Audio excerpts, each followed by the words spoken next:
Falke macht Druck. Permanentes Flügelschlagen bedeutet, sie will die Beute haben. Geht sie nochmal raus. Geht nochmal rüber, verfolgt die Beute. Hund, toll, in der Mitte drin, perfekt, wie der Hund vorsteht. Helena zieht nochmal rüber. Die Bonnie schaukt. Und der Falke, meine Damen und Herren, der macht's jetzt. Hopp, ja.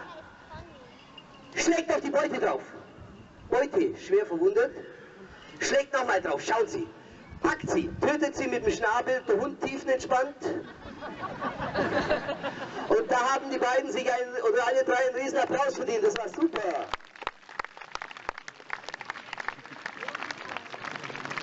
Der Hund macht es souverän, geht zum Falken, ganz cool bleiben. Ja, dreh dich mal zu mir. Bin gespannt, das hat er noch nie in seinem Leben gemacht. Bleib ganz cool. Höher halten, höher, höher, höher halten. Sehr gut, Applaus für den Burschen, hat er gut gemacht.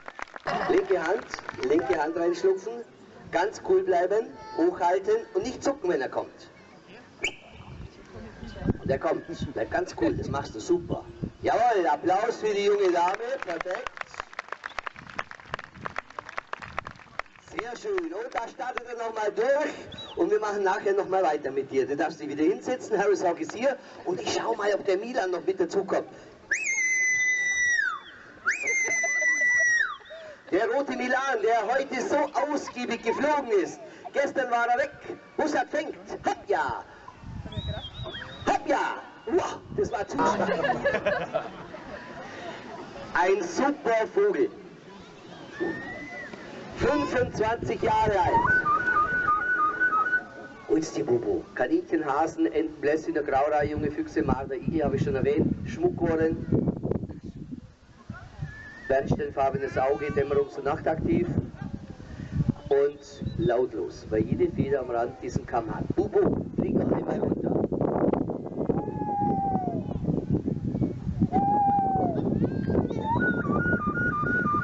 Er macht's, meine Damen und Herren. Ja, aber immer gleich. Oh Gott. Standhaft, standhaft, gut. Und jetzt werden Sie sehen, macht er den finalen Jagd. Er kommt. Sehr schön. Wunderschön. Lautlos. Und einmal. Hopp ja! Kriegt dann Belohnung für diesen Wahnsinnsflug. Wenn ich jetzt noch 10-mal wegziehe, dann sagt er, du, da fange ich lieber selber was. Nämlich eine Ente. Hey, komm, check. Und er macht den letzten Flug. Nochmal einen Stoßflug, schlägt jetzt die Beute an. Zack, haut drauf, komm, check. Jetzt gehört's dir. Fantastisch. Und schnappt sich jetzt die Beute. Hey, ja. Angeschlagen die Beute. Noch einmal, haut er drauf. Wichtig, er muss jetzt binden. Hopp, ja. Jawohl, schöner kann's nicht laufen hier vom Check. Hervorragender Flug. Hopp, komm Annika, komm. Super. Jawohl, sitzen Sie doch mal. Das ist jetzt wichtig, weil da Beute oben ist. Und sie macht es, meine Damen und Herren. Ist alles andere wie einfach, ist anstrengend für sie. Und sie ist schlau. Und das ist auch das Schöne. Manche Vögel, wenn die Tür auf ist, wollen gar nicht raus, sondern bleiben sogar drin sitzen und sagen sich, nö, danke, mir ist es daheim lieber. Und das muss man auch akzeptieren. Bei der Disco ist es gerade 50-50. Schauen Sie mal her, wunderschön. Sie schaut links, schaut rechts, schaut wieder links. Sie muss schon aufpassen. Sie ist absolut angreifbar. Der wilde Habicht, meine Damen und Herren, der könnte die Disco... Kommt, Disco! Schnell! Jawohl, super! Disco ist nach Hause geflogen, lass mal gelten!